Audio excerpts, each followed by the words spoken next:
Well, good morning, everyone. Welcome to the Couples Academy show. My name is Hasani. It is good to see you all here in the building. It's been a little bit. We've been on the road, we've been traveling, and we've had our excellent practitioners stepping up and doing what they need to do to really impact you all on a daily basis. And I just want to take a moment to appreciate them. But I am back at the ranch. And so we're going to continue with a lot more great content for you. Today, we're talking about 10 ways to tell if his affair is over. But I don't want to be biased because we know that there are many women who are engaged in infidelity as well. So this also applies to the wives, 10 ways to tell if her affair is over. And this is critically important because it is hard to move forward while there is still a window cracked, a door open, while there is still communication and access and relationship and connection that has not been severed. And so it creates an uneasiness, it creates doubt, fear, it creates all types of things. And so you want to have a clean slate. Like no one wants to move forward thinking or believing that there's still an attachment. And so a part of the process that we take couples through is ensuring that the affair is over. And so that's what we're going to be talking about today, how to know, how to tell, what is the proof, what is the evidence of that. But before we get started, just a couple quick announcements, folks. Last Chance Weekend, we just had it. It was amazing. I do plan on sharing some testimonials with you because the results were so phenomenal. And so we have another one coming up in May we're excited about. The dates happen to be May 19th through the 21st. You have just enough time to register. What an amazing time we had this past weekend, 2 weekends ago. And we anticipate an amazing experience for the couples who do attend in May. Listen, we're entering into spring, right? How about you start your relationship off new and fresh and revived and restored and with a healthy foundation for a long-lasting, mutually beneficial relationship. So if that is you, if you want something more, if you're vacillating back and forth, if you're on the fence, if you don't know what to do, why not take the next step and invest in your future by attending a Last Chance Weekend. All right, guys, let's get into the conversation today. Before we get started, we want to make sure that you like, share, and subscribe. Let the people know that we are here because this is a conversation that many people need to know about. All right, the affair is over. One of the things that we have to do is build up the confidence in our spouse that it is truly over and that we're never going back, okay? One of the things, as you know, that has been compromised is our spouse's ability to trust us, okay? Trust is at an all-time low because we've engaged in lies and deception for quite some time. Now all of the truth comes out, however it came out, and now we're trying to rebuild trust. Well, one of the ways to do that is to ensure to your spouse that the relationship is actually over. Okay, so how do we begin to do that? Number one, many people make the mistake of ending the affair separate from their spouse. They do it in secret. They do it on a private phone call. They have one more last meeting, just the two of them. They say their last goodbyes. They deliver their messaging. Then they come back to their spouse to tell them that it's all been done, that it's officially over. And their spouse is now forced to believe whatever it is that their partner has said. Not having evidence, not having proof, not sure what that message was, don't know if they left the window open, door cracked, don't know what, but just have to believe. And so for many people, there's no closure in that. For many people, that is just not enough. And so one of the things that you can do to ensure that it's actually over, even if you have ended it the appropriate way, the point is you have not ended it in their presence. So oftentimes revisiting ending the affair again in the presence of your partner is one of the things that you can do in the trust building process. So whether that's having a phone call and your spouse is present, whether it's delivering some type of message in front of your spouse that you send through email, that you send through text, that you send through a letter, you're doing it in the accompanying of your spouse. In fact, the message is determined and agreed upon before the message is even delivered. Okay, I know you're going to call her. I know you're going to call him and end it. But what do you plan on saying? I want to make sure that the messaging is crystal clear. Because oftentimes when we deliver the message, We're trying to delicately handle the situation. We're trying not to offend. We're trying not to trigger. We have so much care and concern about how the message lands, sometimes to a fault. Sometimes it is done in such a way that it's not crystal clear and it does not honor the spouse. It does not put a hard stop to the affair. And so we wind up having to do it again because the messaging was all wrong. And so that is why it's critically important that you two are on the same page. Now, what we don't agree with is the betrayed spouse creating the messaging that now the unfaithful spouse articulates like a parakeet. Why? Because it becomes crystal clear to all parties involved that the message didn't come from that particular person. Oftentimes in this process, the affair partner says, your spouse put you up to this, didn't it? This is your spouse communicating for you, isn't it? And so it just becomes an obvious and clear indication that the messaging was forced. It should come from the voice. It should come with the language of the unfaithful partner, but with the cosign in the approval of the betrayed partner. Does that make sense? That is how you approach it. And once that message is delivered, it is delivered. There's no need for back and forth. It should be a one-way, one-way transactional conversation. And once it's delivered, it should come to an end. So number one is agreeing to deliver the message in front of your spouse. I hope that's making sense. Okay. Then you want to give your spouse, number two, you want to give your spouse access to all forms of communication. All right. Your spouse should have access to your phone. Your spouse should have access to your email. Your spouse should have access to your social media accounts, because many people have become very creative. Oh, we didn't communicate on the phone. That's not how we communicated. It was through text, or it was through email, or it was through a private app, or it was only through Instagram or Facebook or whatever the medium may have been. Okay, if that was how you communicated, then your spouse should have access to that for the purpose of what? Monitoring. Yes. See, so many people get offended. So many people get to the point where they say, if you've got to look at my phone, if you got to look at my social media accounts, we don't have any trust and this relationship isn't worth having. Well, guess what? You don't have trust. Your trust is at an all-time low. It is at zero. It is in the deficit. It is in the basement, and it takes time to restore it. And I can't blindly trust you. I've got to put certain things in place. I've got to have a system of accountability. We've got to have transparency. I've got to lay my eyes on things for a period of time to know that you are living what you are articulating. You say it's over. I want to see evidence of it. I want to see a demonstration of it. And if you have nothing to hide, then you will hide nothing. And so therefore, I need to get access, open sesame, to all of your devices, to all of your platforms, because that is the way that we begin to rebuild trust.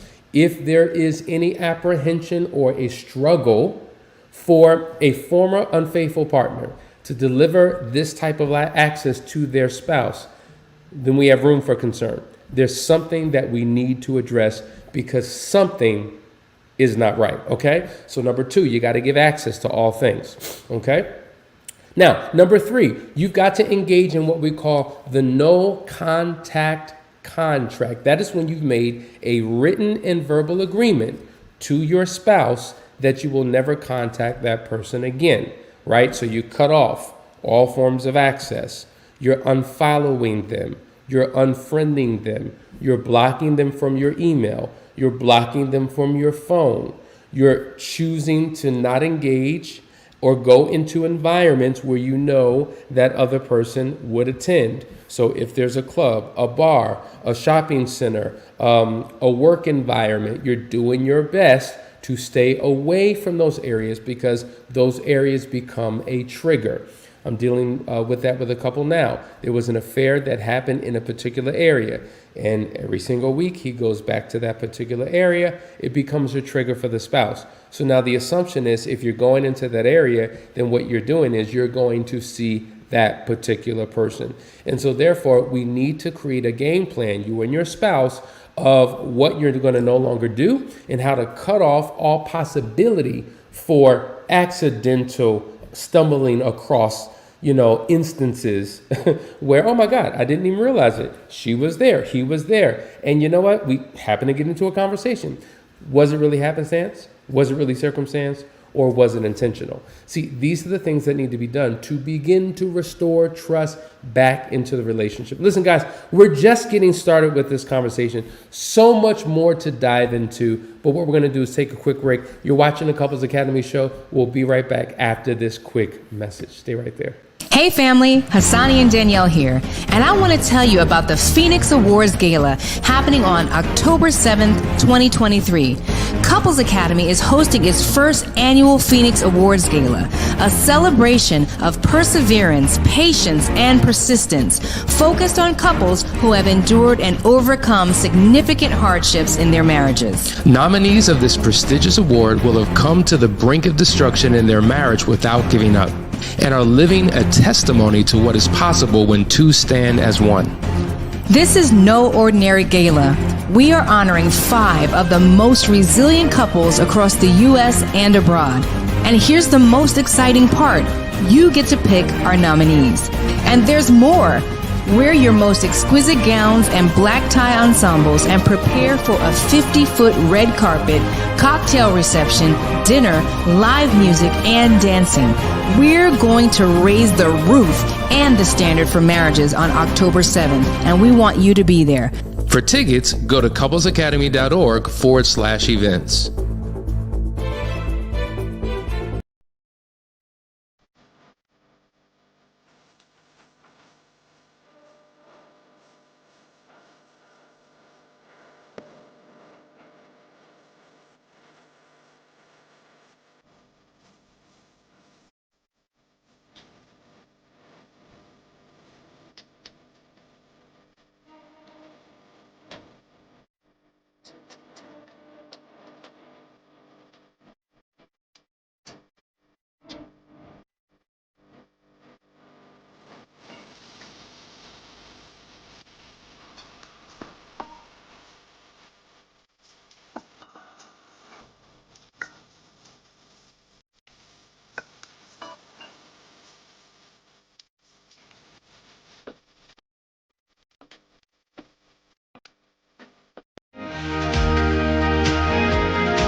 Hey guys, we're back. You're watching the Couples Academy show. Good to have all of you with us here. Man, there's some good comments in the chat that I got to recognize. Popette says, I'm tired of hearing the invading my privacy speech. There's a difference between privacy and secrecy, buddy. And that's absolutely true. There is a major difference between privacy and secrecy. And there's no room for secrecy in a relationship, right? There's no room for that because two become one. That means that we are one, right? And so that means that we should have intimacy, open and honest communication, vulnerability, transparency. If you've got to keep secrets from your spouse, that's an indication that something is wrong. And, secrecy and privacy, we've done so many videos on this, on the difference between the two. Oftentimes they may look the same, but the difference between them is motive and intent. It is a heart issue, right? If you're doing something that here's the reality. If you're doing something and your motive is to keep it from your spouse, that's secrecy. If you happen to be doing something out of the presence of, for another purpose and reason, that may be a sense of privacy. And privacy within a relationship is good, but secrecy is where you begin to live a compromised life. And so, listen, when there's been any type of betrayal, when there's been a breach of trust, there's very little room for privacy, let alone secrecy. For a period of time, you've got to be an open book. I want to know everything because I want to know who I'm dealing with because I thought I knew who you were, but obviously that I don't. There's been a lie, there's been a deceit that has existed for quite some time. And I was under the impression that you were this person, but I'm discovering that you were really someone else. And so in order for me to gain the trust back, then we got to open up everything. We got to see everything. And for you to be offended by that, and for you to have a problem with that, is an indication that true change and transformation hasn't taken place, at least in your mind. See, your mindset has to change. In order for behavior to change, first your mindset has to change. And so you need a new way of thinking and a new approach to a relationship if this thing is going to make sense. Tamika says, don't forget to give up the untraceable phones. People are clever with cheating now. That's so true. I tell you, we live in a world where cheating is celebrated, cheating is supported, and new technology, new apps, new devices, new websites are being established every day. It would be interesting to do some research to figure out how lucrative the cheating industry actually is, because people have made millions and millions of dollars creating tools and providing techniques and coaching and advice and all types of things to encourage people to do these heinous things that really have a negative impact on a marriage. Here's another comment. What am I to make of, number one, no official ending to the affair. Number two, no access to anything. Number three, he is still just as secretive as before the affair was brought to light. Have I the right to be concerned? I'm assuming that that's a rhetorical question. Of course you have a right to be concerned. So he's operating the same way after the discovery of the affair as he was prior to the discovery of the affair. So he's not transparent. He hasn't opened up any lines of communication. He's still just a secret. He's still engaged in the same behaviors and practices. What makes you think the affair is over? Or do you not think the affair is over? What proof or evidence has he given you that it is over? See, if he hasn't made you feel comfortable and you feel safe, then it's an indication that he's still engaged in such behaviors and practices. So then the question is, what do you do about this situation? If you do not know what to do, this is why, guys, we provide individual counseling. Let me just tell you something. I don't know if you know this, but one of the services that we provide is called the Solo Spouse Intensive. We talk about couples coming to us for a private marriage intensive or a group intensive, otherwise known as the Last Chance Weekend. But we also provide solo spouse intensives all the time, where that betrayed spouse will come to find clarity, to get healing, to come up with strategy of how to begin to approach life. And oftentimes we have the former unfaithful partner who's ended the affair, but maybe their spouse is not ready. Maybe they're not open yet. And so they will do a solo spouse intensive to figure out why they did what they did in the first place, how to overcome their temptations and their issues, to really become unbroken and healed, and then to work on strategy to bring their spouse back into a process that can lead to their restoration. So I would encourage you, if you're in this struggle and your spouse isn't changing, they're unrepentant, they're an unwilling participant, get the help that you need. So many times people wait for their spouse to get on board before they do something. And sometimes that's simply too late. Another point she makes is, or am I looking at things in an insecure manner due to the effects of being cheated on? The fact of the matter is you are insecure, right? You are insecure, meaning you don't have any security in this relationship. Any and all individuals who are cheated on in a relationship, there's a personal impact on their self-esteem, their self-worth, and it really helps them to feel even more insecure about the future of their relationship. So the feelings that you have are legit and justified. It's very normal. And yes, your insecurity in the relationship is causing you to feel the way that you feel, perceive the way that you perceive, but then facts are facts. At the end of the day, insecure or not, that does not take away from his failure to show up in the relationship the way that he needs to show up. And so therefore, work needs to be done on both parts. We say this all the time. He's broken. You're broken. His brokenness led him to cheat, which created brokenness within you. Your brokenness now is causing you to feel and look and think and interpret the things the way that you are. So both of you need your individual as well as your collective healing. Daryl goes on to say, my wife and I now have the Life 360 app, so she can check on my whereabouts if she wants to. Life 360, we promote it. I wish we had stock in that company for as much as we promote it. But Life 360 is an amazing app where you can download it on your phone. It's for families, right? That way, if every member of the family is connected to Life 360, I can actually see where my wife is, where my 4 daughters are, whoever else is connected to it. I could see where they're traveling to. I can see history. I can see everything. It's one of the tools that we talk about in terms of creating a system of accountability in the relationship to begin to restore trust. Now, here's the deal. Some people would say it's a trust building exercise.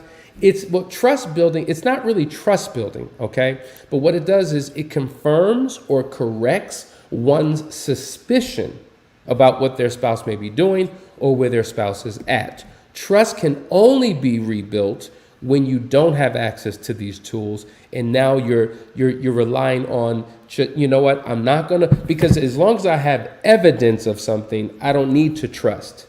Trust is when you have no evidence, right? And so you need to have these tools, you need to have these apps for a period of time so that one could see your consistency in doing the right thing. Once you've been consistent long enough, now we can remove these devices, and now I can work on my ability to trust you, okay? So it's a process that takes time, but a necessary step in the process to restore it all. All right. Wow, I didn't even know about solo spouse intensives. Something to look into. Thank you. D, I agree. We have Life 360 as well. See, this is something that many people are using, and it is truly impactful. Okay, so let's continue in this conversation. We're talking about things that you can do to rebuild the trust or to prove that this affair is actually over. In addition to all the things that we just established, a few of the other things that you can do as an indication to prove to your spouse that it's actually over is how you engage in the conversations. When you're willing to engage in honest dialogue about the affair, it's an indication that you're not hiding anything. When you can look back on your own behavior or on the situation that you just came out of and you're not uneasy, you're not scared, you're not tense, you're not defensive, walls aren't up. Because as long as you're acting and operating in that particular way, defending, protecting, minimizing, rationalizing, trying to move past, trying to skip over, it's just like, dude, what's up? Why are you so nervous?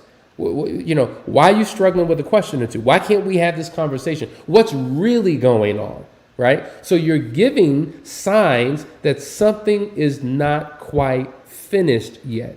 But when you can freely have these conversations in a comfortable space, knowing that they're difficult conversations and they may be triggering, but I'm not hiding anything.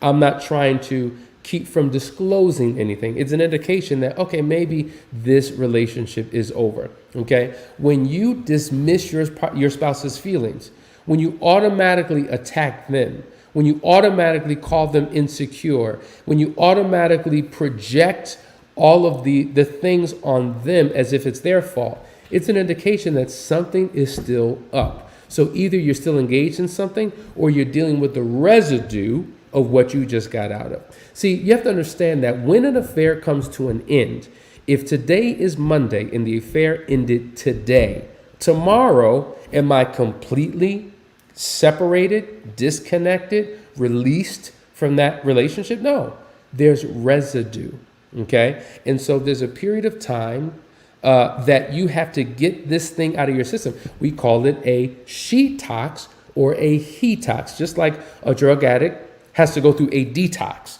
So I stopped taking the drug, but the drug has got to go through my system and completely get out, right? And so in that process, As I'm going through my detox, my body's having all types of reactions. My mind, my emotions, there's a reaction. The same thing that happens in a relationship, in an illicit affair, when it comes to an end. There's a process that someone needs to go through to release this person from their system, to become whole and complete within themselves.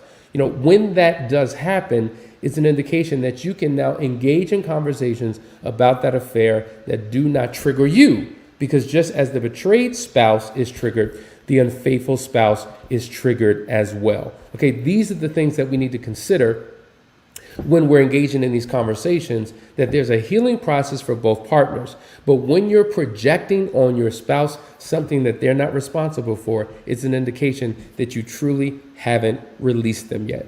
Now, another part of the conversation, an indication that is truly over, when you can, in your own rational mind, begin to talk about what needs to be done to restore the relationship. When you can identify issues in the marriage that need to be addressed and resolved, and you can do it freely and wholeheartedly, is an indication that your heart and your mind is clear from those past relationships, and you're giving all of who you are to your partner. This is the rebuilding process. When you're open to getting help, when you're open to getting support, when you're open to a process that the both of you go through together, it's an indication that you've disconnected from the affair partner and you're fully connected back to your spouse, connected to your God, which will allow you to establish something that is long lasting. See, we're talking about how to begin to reconnect, how to begin to restore trust.